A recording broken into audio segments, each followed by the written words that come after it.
You're about to hear something most men will never understand. Something that silently controls every moment of attraction, every test, every glance, every mixed signal a woman ever gives you. Not because she hides it, but because you're never taught to see it. Most men think women are complicated. They think female desire is random, confusing, or emotional. But the truth is far darker, far deeper, and far more predictable than you imagine. A woman's desire is not expressed through words. It's expressed through instinct, a primal, ancient radar built to detect one thing. Is this man steady? Or can I shake him?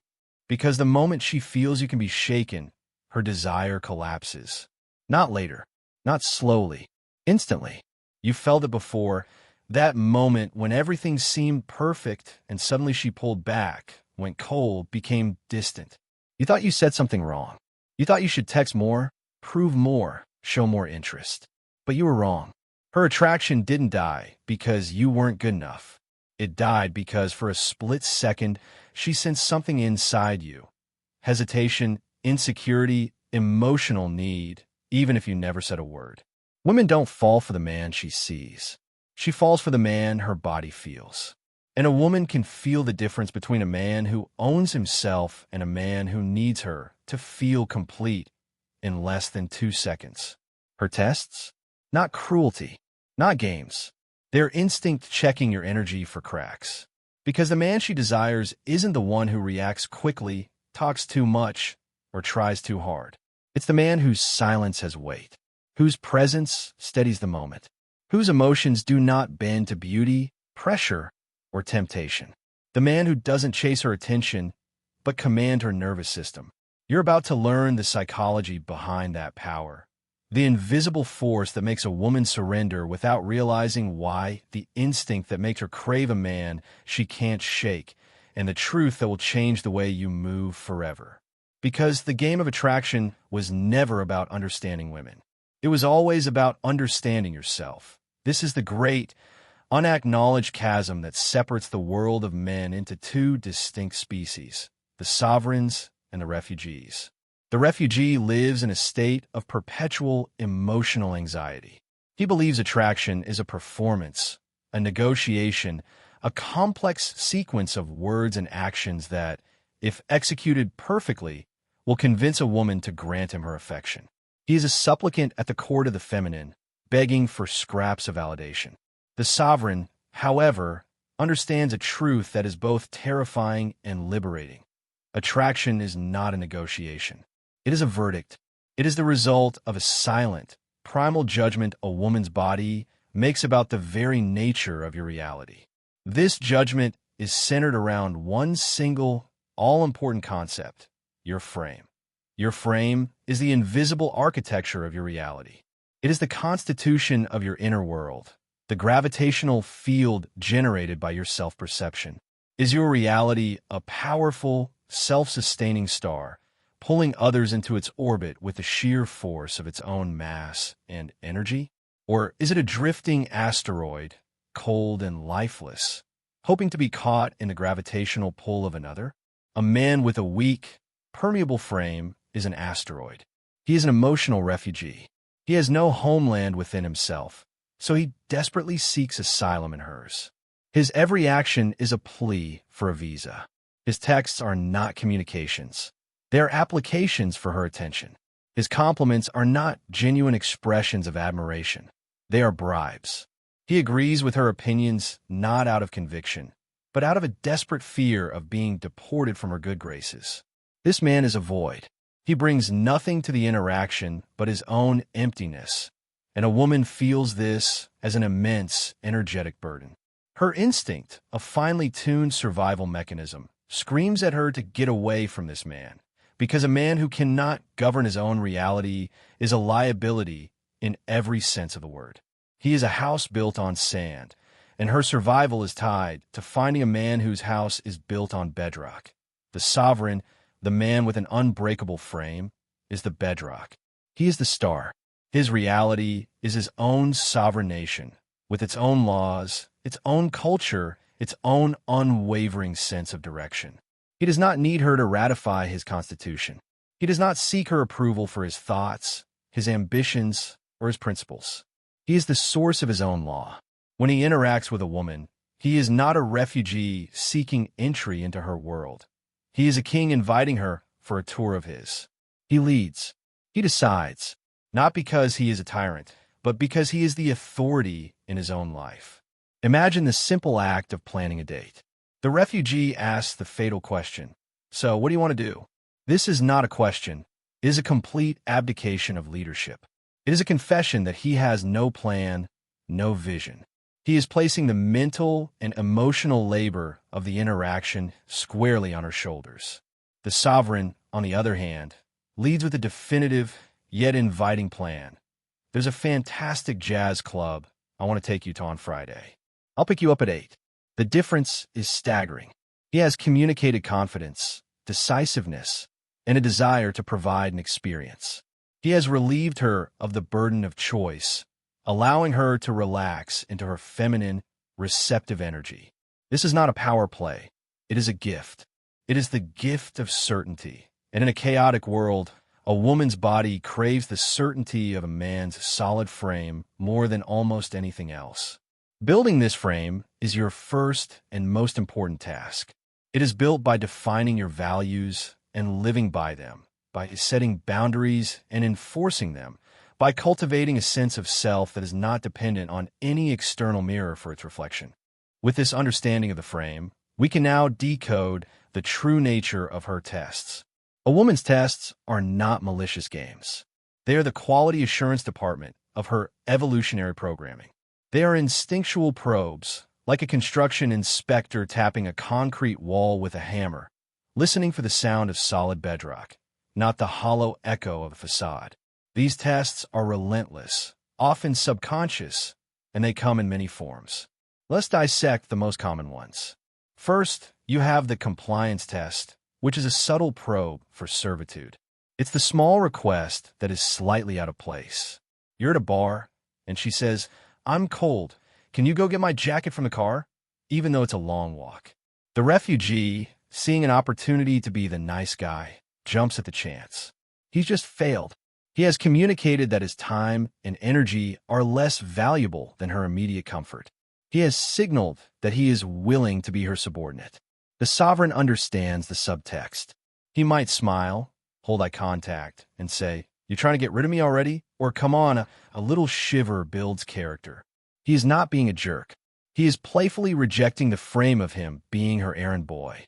He is demonstrating that he is an equal, not a follower.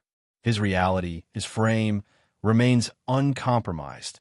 Next, and more famously, is the shit test, a direct pressure test on your self-perception.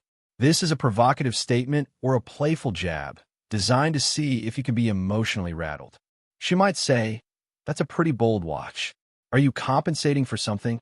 The refugee's frame immediately cracks. His internal alarm bells scream. She disapproves. "I'm being judged." He becomes defensive. "What? No, this was a gift from my father." Or he might justify himself. "It's actually a very respected brand. It's known for its subtlety." He has lost. He has taken her bait and, in his defensive reaction, has validated her frame. A frame in which he is someone who needs to be justified. The sovereign, however, lives in a reality where he knows his own worth. Her word are just sounds. They have no power to define him. He recognizes the test for what it is, a bit of playful chaos, and he meets it with an even more playful, anchored energy. He might agree and amplify the ultimate frame control technique. "Absolutely. I'm compensating for my cripplingly good looks. It's a burden, but someone has to bear it." Or he might playfully disqualify her. "And here I was thinking you were a woman of taste. I'm disappointed." In both cases, he has not just passed the test. He has absorbed its energy and used it to increase the attraction. He has proven, beyond a shadow of a doubt, that he is unshakable. Her internal inspector marks his report. Bedrock. Solid. The final and most advanced test is the withdrawal test, the silent gauntlet. She pulls back. Her energy vanishes. Her texts slow down. She becomes distant. For the refugee, this is a death knell.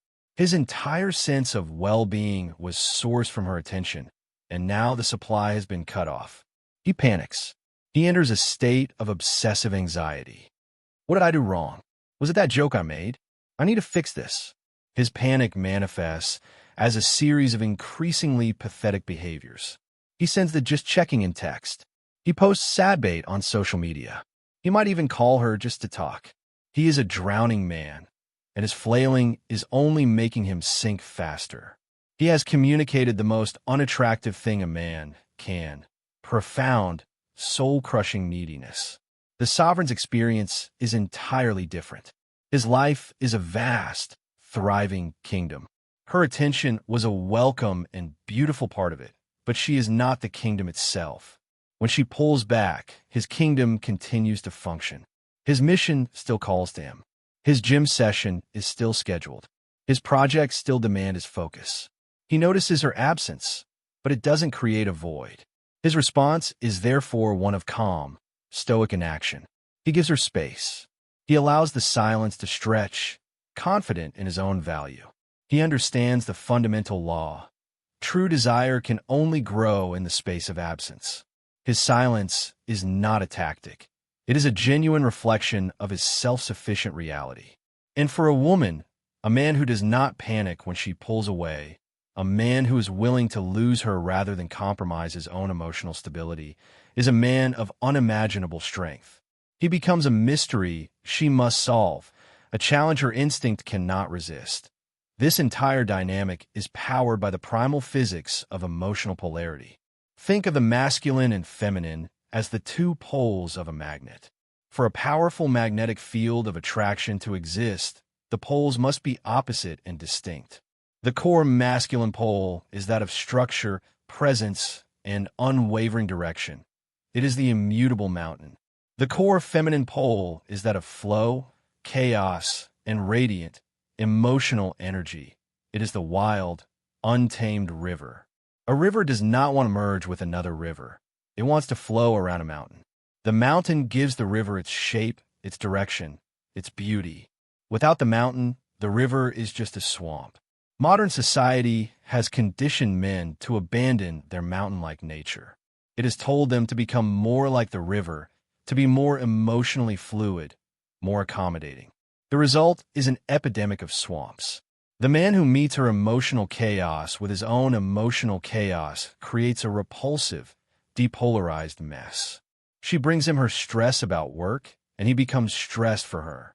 She brings him her drama, and he gets entangled in it. He has become her girlfriend, and the sexual spark is extinguished. The sovereign, the mountain, does not do this. He is not emotionless. He is the container for emotion. When her river of emotion crashes against him, he does not move. He is present with her. He listens. He understands. But he is not swept away. His calm is the bedrock that allows her river to flow freely and safely. This is the ultimate gift of masculine presence. By being the unshakable mountain, he gives her the freedom to be the magnificent, powerful river she was always meant to be. This creates a polarity so profound, so powerful, that attraction is not a choice. It is an inevitability. The only way to become the mountain, the only way to build an unbreakable frame, is to anchor it to a purpose that is larger than any woman, larger than any relationship. This is your mission. Your mission is your North Star. It is the transcendent goal that you are striving towards, the man you're trying to become. It is the reason you get out of bed in the morning, filled with fire. Without a mission, a man is a ghost ship, adrift at sea, at the mercy of every current and every storm. He will inevitably try to make a woman his harbor, his destination. This is a fatal error. It is placing the weight of your entire existence on her shoulders. She will feel this weight. It will crush her. Her instinct will scream that a man without his own destination is a man who cannot lead her anywhere. A woman does not want to be your map. She wants to join you on the epic voyage you are already navigating. Your mission is what forges you. The discipline of waking up early, the pain of a brutal workout, the focus required to build your business, the courage to pursue your art. These are the fires that burn away your weakness and your neediness. It is through your solitary struggle with your own purpose that you build the internal resources that make you a man of value. A man consumed by his mission is naturally scarce. His time is limited. His focus is precious. His attention is a commodity. Therefore, when he chooses to give a woman his attention, it has immense value. It is a deliberate choice from a man of abundance, not a desperate plea from a man of scarcity. This is the difference between a king bestowing a royal favor and a beggar asking for change. This journey culminates in the mastery of absolute presence. The refugee is never truly present. He is trapped in the anxious chatter of his own mind. His inner world is a noisy marketplace of fear and calculation. This mental noise leaks out of him as a weak, scattered energy. The sovereign has cultivated a mind that is like a deep, still lake. He has done the work, through meditation, through focus, through discipline, to silence the narrator in his head. When he is with you, he is with you. His attention is not a flickering candle. It is a laser beam. This is the source of his powerful silence. The refugee's silence is empty, awkward, a vacuum of insecurity. The sovereign's silence is full. It is a presence, a communication in itself. It is a space where tension, intimacy, and desire can flourish. He is not afraid of the silence, because he is not afraid of himself. This state of being cannot be faked. It is the final, undeniable proof that you have done the work. It is the signature of a man who has ceased to be a refugee in the world and has finally become a sovereign in his own reality. The path is not easy. It is a path of subtraction, of relentlessly cutting away everything within you that is weak, needy, and undisciplined. It is a path of construction, of building a new self upon a foundation of purpose and self-respect. You have stood at the edge of the chasm and looked across. You now see the two worlds clearly, the desert of the refugee and the kingdom of the sovereign. The map has been laid out before you. You understand the architecture of the frame, the purpose of the tests, the physics of polarity, and the absolute necessity of a mission. But knowing the path is not the same as walking it. This is a call to war. A war against your own weakness, your own excuses, your own comfort. It is a war for your own soul, for the powerful, anchored man that you were born to be. If you are ready to stop being an effect and start being a cause, to stop being driftwood and start being the mountain, then your true journey begins now. This is more than just an idea. It is a fundamental rewiring of your entire being. Click the link in the description below. It is the gateway to the armory, the training ground for the war ahead. It contains the tools, the frameworks, and the guidance you need to stop being a spectator and start building your kingdom. The choice is simple, but it is not easy. Remain in the desert, or pick up your tools and begin the great work of becoming a king. Claim your throne. Click the link now.